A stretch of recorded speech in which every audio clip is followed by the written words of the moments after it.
Welcome back, welcome back to the channel. It has been a minute, it has been a while. Let's see if this thing's still rolling. How's everyone doing, man? Welcome back to the channel. KG is here. Match preview time. It's been almost a month. Can you believe it? Almost a month since our last game. Haven't been back in the meantime because literally there's been nada to talk about. There's been nothing to talk about. So unless there was any major breaking news, I wasn't going to come back on and just waffle for no reason. But now we've got something to talk about. We've got a game. We've seen Jesse Marsch's press conference today. I thought it was an excellent press conference. Just saying that off the bat, thought it was really good. I think Jesse's looking forward to getting back into the games and everything else like that. So yeah, it's going to be interesting this weekend, man. Nice to see some. I mean, not just our game. There's going to be some real good games across the weekend. The Manchester derby, the London derby. It's going to be good, man. It's going to be good. Yeah, in the building. Yeah, listen, and if you're just coming in or if you're watching replay, please hit the like on the video. That's the best way to support the channel. And hit the subscribe button. You know, all that stuff. And obviously, when the video's done, give me your score predictions afterwards. But listen, here we are, people. Here we are. Nice to be back. Nice to be back. So, Jesse today was speaking. I got my notes here. Let me just get them up. Pause. Yeah, his one match touchline ban, he's not going to appeal that. He doesn't agree with it. He doesn't agree with the panel that said that it wasn't a penalty. I disagree with them too. I think it was. But he's going to respect the decision and he's going to uphold his touchline ban.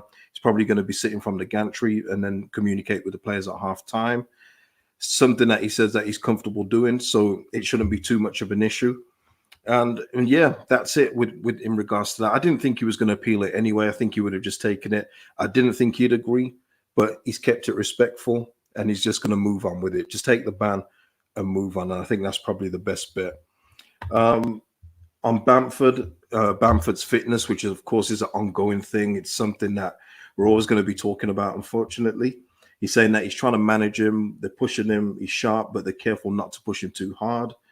And he's massively important to the team. Yeah, I mean, listen, if he's anywhere close to fit, I think that we probably need to throw him in. I think just going by Jesse's comments, he does see Bamford as an important part because of probably what we didn't sign in the transfer window. So he wants to keep him as fit as possible. And I think that's probably the best way of looking at it in terms of Bamford.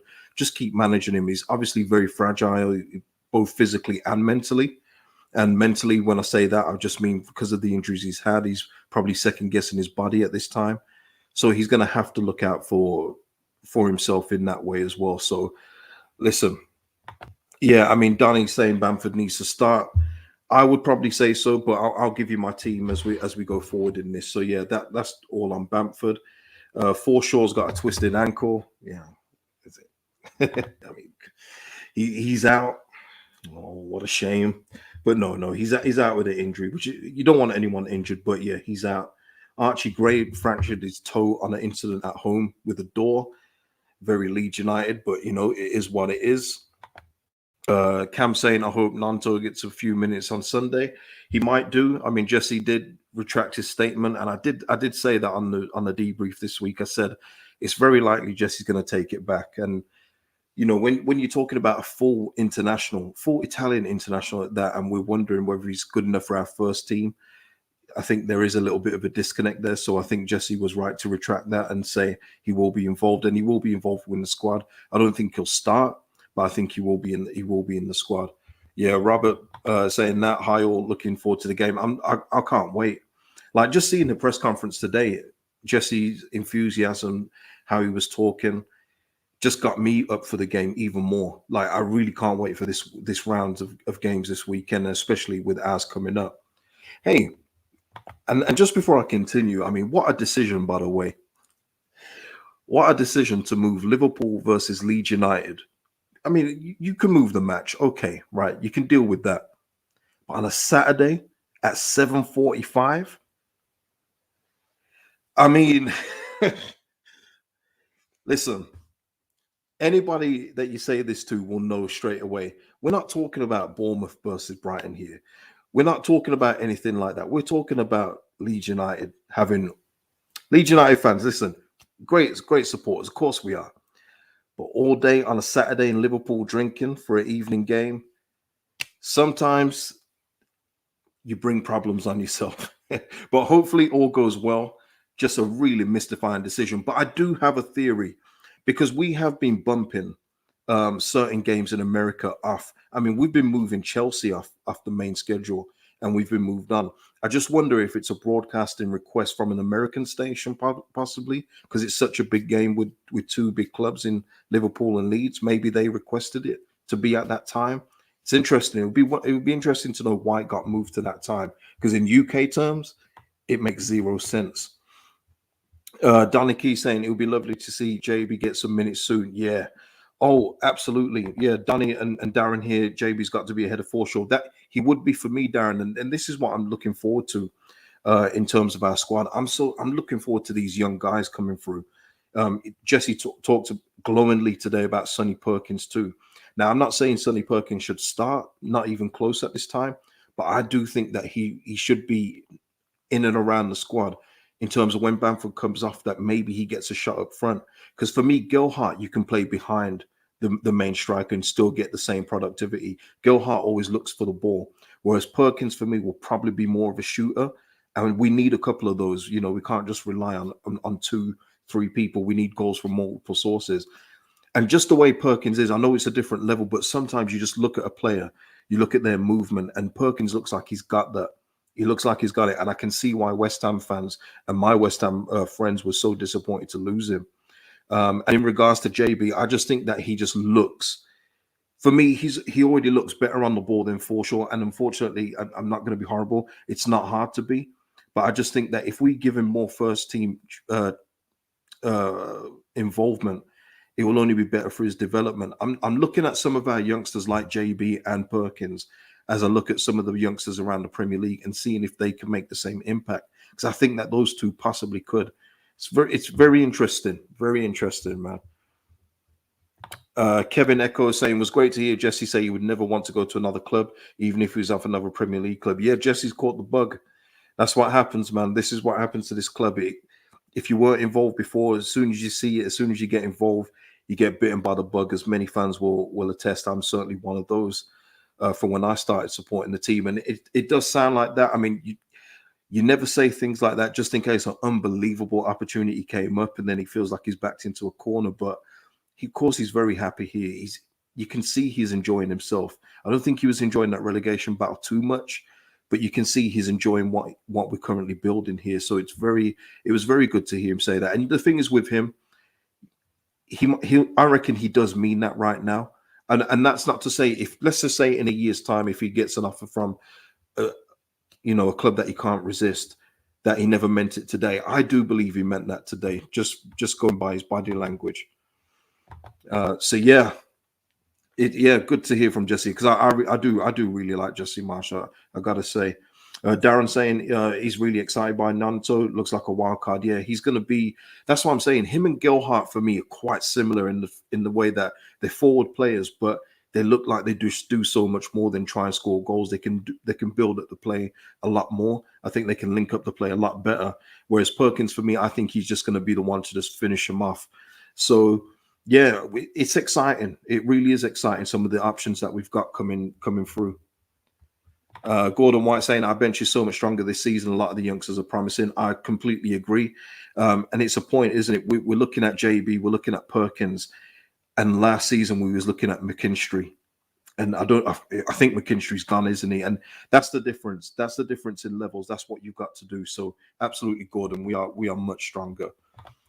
Jordan saying Leeds is one of the most watched teams in America. Only a handful of games on the cable, the rest on our streaming service. Leeds are always on cable. Yeah, Jordan, I mean, sometimes when you have to find a stream, I've seen it. It's been on USA Network. It's been on some of the mainstream channels over there, bumping some of the other clubs away. And yes, I'm sure it's got a lot to do with Aronson, Adams, and Jesse Marsch. But hey, love it. Let's bring it on. More of that for me. I absolutely love that the profile is growing in America and other places around the world. Yeah, Stephen, hi KG, great to get back to business. Yeah, it's been a slog, but I mean, I've been getting on with other stuff. I've been doing my NHL fantasy team, NHL starting next week. Just watching other stuff, travel vlogs, everything else like that, man. Disneyland Paris, all that good stuff, man. Just doing other things because the football stuff has been very, very dry. Must say. Uh, Donny Keys is saying, gone from not wanting to block Gilhart to now having Perkins, Danto, both similar age range, good problems though. Yeah, all that blocking stuff is a load of rubbish. If you're good, you will come through. It's like that at every club. That's talk just to make an excuse of why you haven't signed a certain player. If you're good enough, you will shine through. It's always been that way. Just like the whole, it costs 20 million for a good player. It does not cost 20 million for a good player. Not even close. Paulinho from Fulham is testament that you don't have to be 20 million. It's about finding the right kind of player. So yeah, absolutely. We've got brilliant problems to have. Absolutely brilliant. Let me just get in a couple more Jesse Marsch things, then we'll get our thoughts on the game. Yeah, Marsch on Yanto, just to clarify that one as well. He's pleasantly surprised all of us on the pitch and in training. He's been fantastic. He'll be in the squad this weekend, and we think he'll play a big role for us. And then you could say I revised my original statement. So yeah, there we go in that one. The Victor Orta links. Let's quickly get into that one. Let's get into that one. Let me just get a sip of juice. Hold on a minute. Yeah, Tom, it's nice to see a lot of familiar faces back again. Honestly, if I could just come on here and do the Harry Maguire debate about 30 different times, I would. But you guys will see through it, and you'll see I've got absolutely zero interest in talking about it. So I just stayed off and waited until we had a game again. So it's nice to see everyone back, honestly, man. Really good. But yeah, Victor Orta, I'm the link with the sporting director's job at Chelsea. Victor Orta has been heavily linked. He's on the shortlist there. I'm not surprised that he's been linked. I can say that he's very happy here and we have a credible relationship. I hope he stays. Now, I mean, Victor Orta, he's on the list at the moment. Let me just give the names. Lee Congerton, Monchi from Sevilla, and Rui Pedro Braz at Benfica. Now, those are some really, really big names, by the way, in terms of what Chelsea are looking at. Braz is probably a decent shout, just purely from what Benfica have done in terms of players they've bought in for little money, then sold for astronomical amounts. So they may be looking at that model. They may be looking at Victor Orta because he found Rafinha, he found players like that, and they're saying, well, maybe with a bigger budget, what else could this guy do? And that's what it could come down to. Let's just say Victor Orta does go to Chelsea. I do think it would be on the basis that he'll have a bigger budget to play with, and you can't blame him for that. And also, you're talking about Chelsea. Well, I mean, it's a good area to live. It's going to be a hell of a lot more money as well. So there's just a lot of pluses for him to go there in terms of what is recruitment strategy. But the only thing that he won't get is the time that he's got here. He won't be able to sign as many players that haven't been good enough and get away with it at Chelsea. It just won't happen. They're going to be very ruthless there. But I think they'll be looking at him from that point of view. Obviously, the guy from Sevilla, Monchi's a good one as well. Absolutely brilliant. But it's just about talent ID. And I think they like what Victor Orta has done with Meslier, with Strauch, with Rafinha. He's picked out some very good ones, hasn't he? So let's have a look. Andrew saying the youngsters coming through the ranks are a testament to victory and the team gone are the days of Kiko. Oh man, thank you, guy Kiko. Donny Keys is saying with Orta, his record overall is rubbish. I mean, you're always going to get misses though. I mean, yeah, it hasn't been great, but what I would say that it wouldn't be the end of the world if he leaves. The club goes on. The next director of football that come in will have a different talent ID, and maybe he'll get some of the players that we see as so obvious to buy for Leeds United, and we'll bring him in. Whereas Victor always goes, well, you think we're going this way? We're going to just swerve this way and go here. So it will be interesting. It will be interesting. Stephen, does loyalty have a place in football anymore? Stephen, loyalty left the game a hell of a long time ago, man. Sorry to say, loyalty is not a thing. It's all about what's good for you as a individual in football and what you can get out of it. It's loyalty hasn't been there for a long time, and that's why you always have to look at things not short term, but just enjoy it for now. Just like when I was on here talking about Rafinha and just enjoying him for now, it's always saying he's not going to be here for the next 2-3 years, and he left. because it just happens like that. And when you've got a decent record like Victor Orta has, and I know he's signed a few duds. Let's not sugarcoat that. He's found some really good talent. They may even look at Joe Gelhardt as well as someone that he got for less than $1 million, and he made an impact against the Chelsea team. And I'm sure Todd Bowley would have seen that in videos he watched. So yeah, yeah, Mark, exactly. Hey, it's a career move. I'm sure he'll think carefully about what's best for him and his family. Yeah, because he's built something really good here. That's the plus side on here, on ways that he would possibly stay, is that he's built a good project here. He's very heavily invested in it. He's emotionally invested in it. He's got a lot here. Jesse Marsch saying that he wouldn't leave. So, maybe that was a shout to Victor as well to stay, maybe. When you read between the lines with a lot of stuff with Jesse sometimes. It's going to be interesting to see what happens, but I just think that maybe a couple of those names on the list will be in higher regard in terms of what Chelsea are looking for. We will see.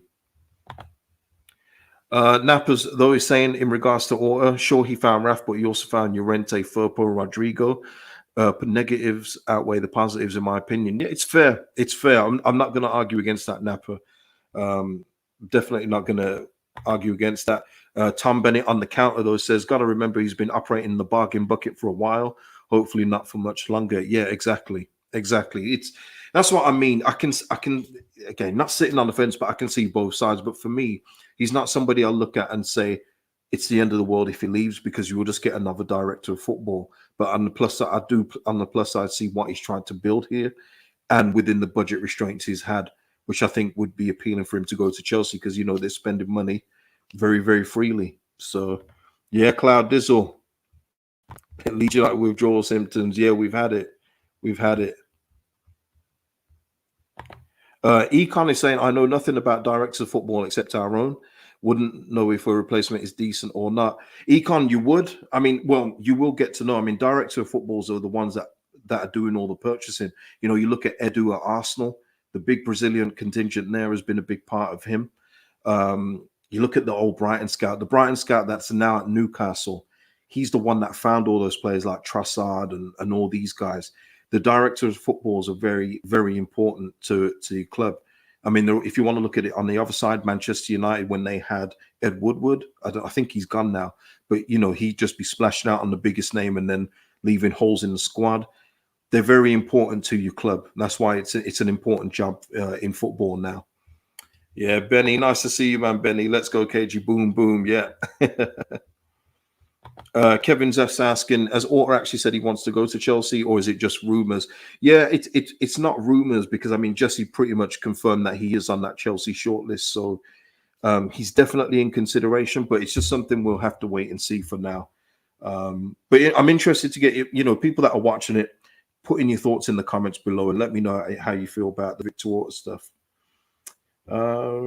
Let's have a look. Yeah, just in regards to the game. So Sunday, Aston Villa. They've got a couple of players out.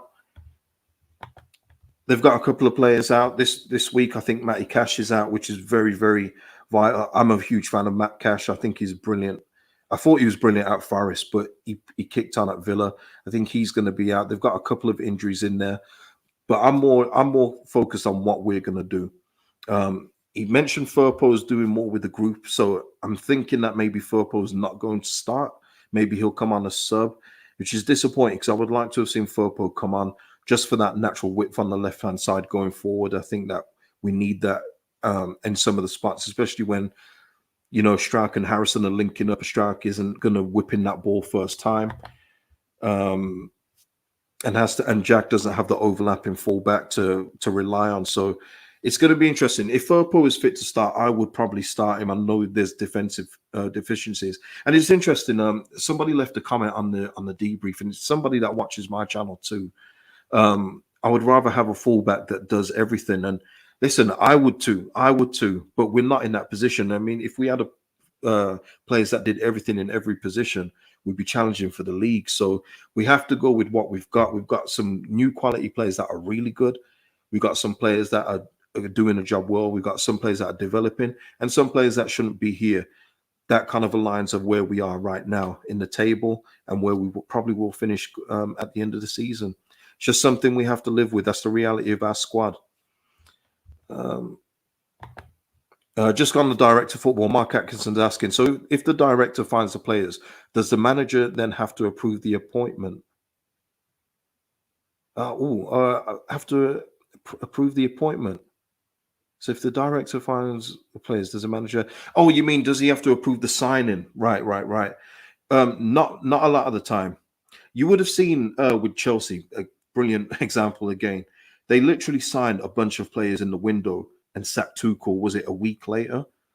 Sometimes director of footballs just sign players that they know can work with any manager that's coming in.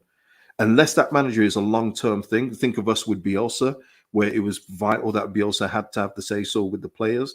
Unless they've got that kind of power and influence, no, director of football will sign players that he believes will be good for the squad, for this manager and the next one, because their jobs are on the line too. So they have to their signings are what their jobs are based on most of the time. So yeah, it's one of those where the director of football can say, no, we're getting this player, coach him. Simple. Tony T, NHL preseason go well for the Pens? Nah, not really. Not really. But listen, it's just preseason. Just preseason. We'll see you in the next game. We lost to Detroit's kids the other day, man. It was God. Callum, just on Orta. Obviously, Orta is a huge talking point, isn't it? It's pretty big. Callum's just saying Orta has said he will stay till we get into Europe. And I hope he will think of what we can do if we get more investment. Yeah, Callum, I believe that too. I do think if we had a bigger budget, we would see better players coming in. I genuinely believe that with Victor, but he's working with very, very little. Very, very little. So that he's got a ready-made project in Chelsea there. He might just fancy that one. So we'll keep an eye on it. We'll see what happens. But yeah. Going back to the team, let's go back to the team because I want to, get into that and then come off. And I will be here after the game Sunday. So if you're around, join me after the game Sunday and we'll break down the game together. Lewis saying, I would rather have Furpo at left back than Strout can compensate defensively at centre back. Yeah, and that's what I want to say in regards to Strout. I'm not unhappy with him at left back. I think he's been defensively sound. I think he's been really, really good actually. It's just the going forward bit. He doesn't have it. And that's not in him. He's not a natural left back. So I would rather have him in his defensive position at centre back, if possible, and then have Furpo as our natural left back. I just think it will work better. We'll see if Furpo has gotten better since last season. I haven't forgotten some of the performances he put in. Maybe with the new players around him, Rucker and Adams, he'll be better. We just have to wait and see. But he needs to turn up. And I've said before, availability is one of the best attributes you can have. He's never available. So we need to see this guy back in as soon as possible. It's as simple as that. Andrew saying, let's see Sonny off the leash. I would love to see Perkins get some time this Sunday. I really would. Kevin saying Furpo gets a lot of stick from a lot of fans. At some point, he has to get good. Not at some point, Kevin. He has to get good now. And the thing is, it's not a guarantee because we haven't seen it yet. We haven't seen it at all, really. There's no game where you've looked at and thought maybe there's one, but I'm having a hard time thinking of it. The way you think Furpo was outstanding today, where you can just say he was the difference maker today. It hasn't happened. So we need to just hope that new season, new system, new players, Furpo fits in. Lewis saying, yeah, without a natural left back, Jackie's left trapped on the wing. That's what's been happening. He's been looking for the overlapping run from Stark, and it hasn't been coming. No fault of Stark. He's not a left back. And then Jackie gets doubled up, and it's happened a few times. It's happened a few times. But yeah, and for me as well, if Furpo's fit against Leon Bailey, this is a brilliant game for him to come back into.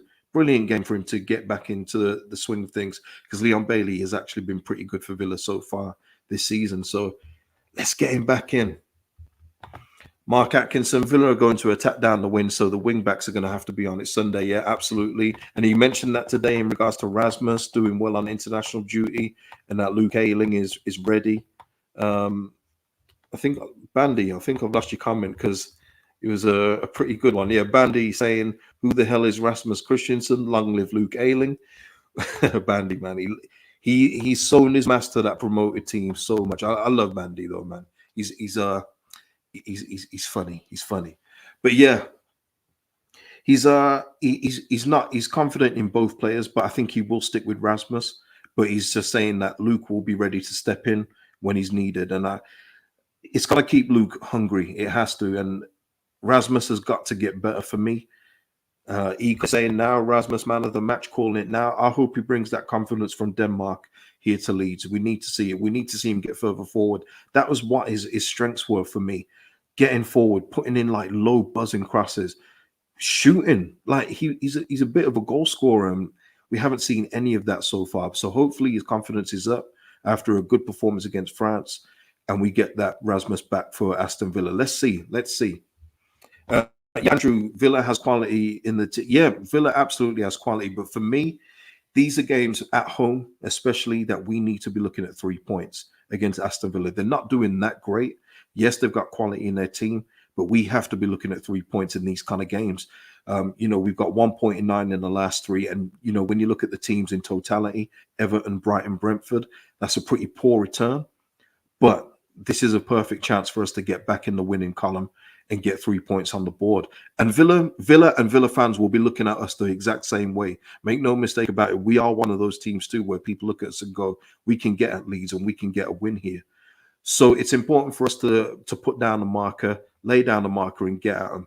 Let's get at them. Sinister, I've got to mention him as well on the channel. He was brilliant on international duty, and I want to see more of him. I want to see him get more minutes. He seems to be getting fitter now. I want to see him on the pitch longer. I think we'll see that with Mark Rucker as well, who's also been fantastic.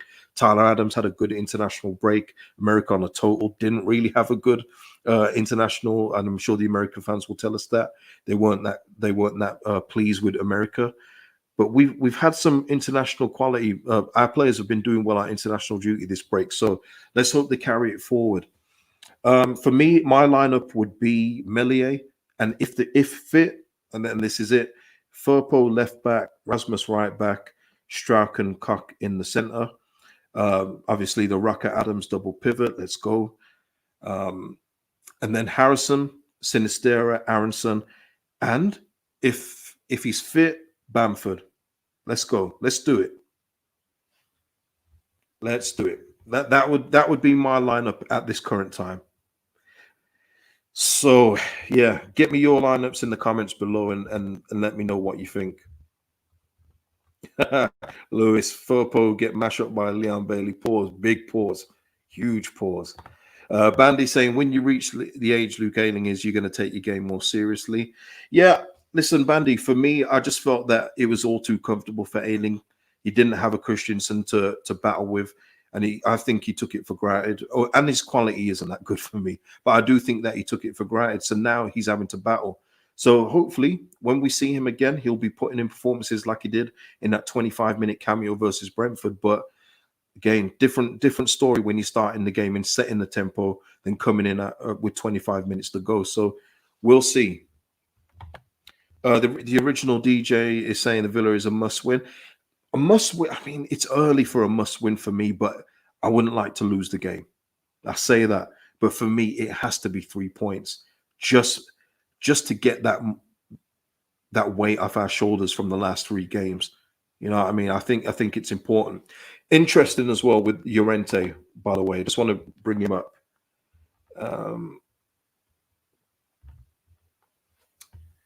Yeah, Llorente, he did mention that him and Llorente did have a conversation in regards to his last game against Brentford, which was not good.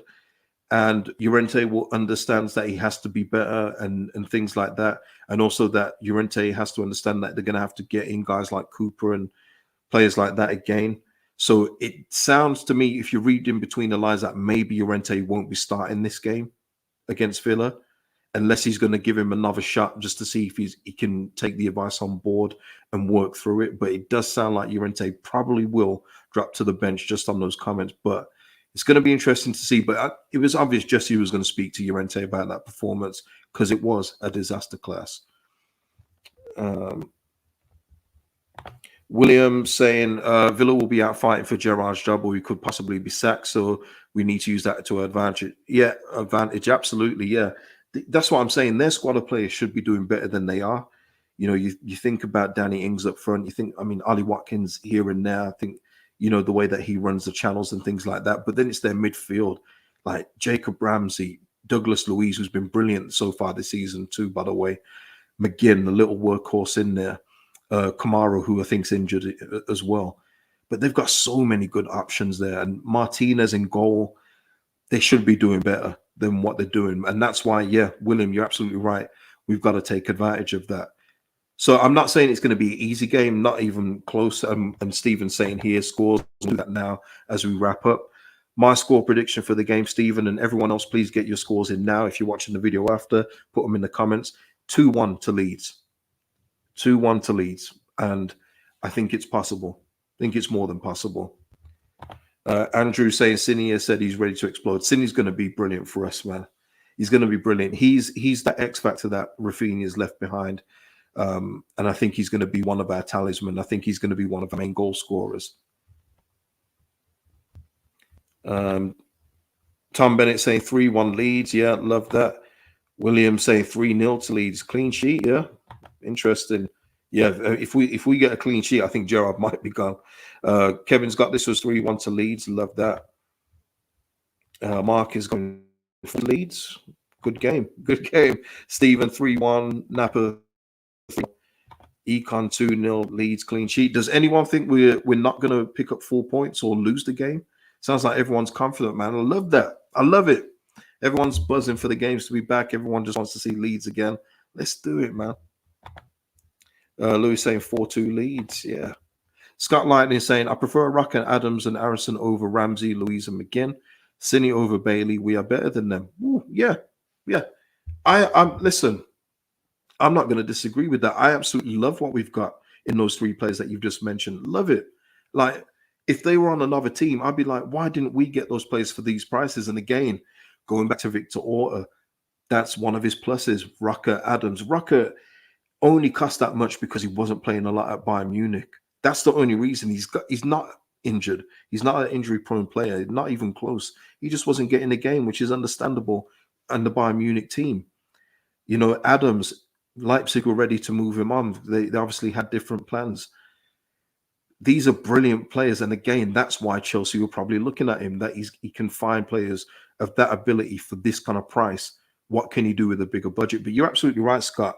I absolutely love our three midfielders. No complaints at all. Tom saying this is going to come back to bite us now. possibly. But yeah. I think that's it for for this preview, man. It's just good to be back on here, man, talking. I've missed it. I've really missed doing this. Really missed it. So, Lewis, wait, what is Connor's prediction might make or break the game? He also went with a 2-1 Leeds win, so I don't know if that's going to affect your confidence anymore. Bandy's asking, what is all this nonsense about selling Meslier? It's not about him being sold, Bandy. He's on the list for Tottenham, and he has been for a while. I'm not sure why this story just like did the rounds again in this break. Maybe because nothing was going on. But he's been on Tottenham's list for a couple, maybe even a year and a half, if I've got it right. So, Lloris is a big fan of Meslier. You all see it as well. Him and Meslier always talk after the game, and it's like a big bro, little bro kind of thing where it's like you're doing well and things like that. And I think that's why the story resurfaced, but that hasn't been a secret. Tottenham are admirers of Illan Meslier. They have been for a while. So it just made the rounds again because there was no news. I think that's what it is. Lloris's little brother, I think he just sees him as the next in line to take over at Spurs. But whether we let him go or whether Spurs can cough up the money that we'll be looking for, that's another issue. But we'll worry about that when it comes to it. We'll worry about that when it comes to it, Bandy. But right now, Melier's out, so I wouldn't worry about it, man. So yeah, people, I'm gonna leave it there. Smash the likes on the video, please, before you leave, and please hit the likes if you're watching the replay, and please subscribe to the channel as well. Back after the Villa game, and we'll go through the game together. We'll talk about our victory against Villa then. But until then, people, brilliant. And just again, brilliant to see everybody in the chat again and everything else. Really missed it. So, yeah, Peace out, and I'll see you after the Villa game, people.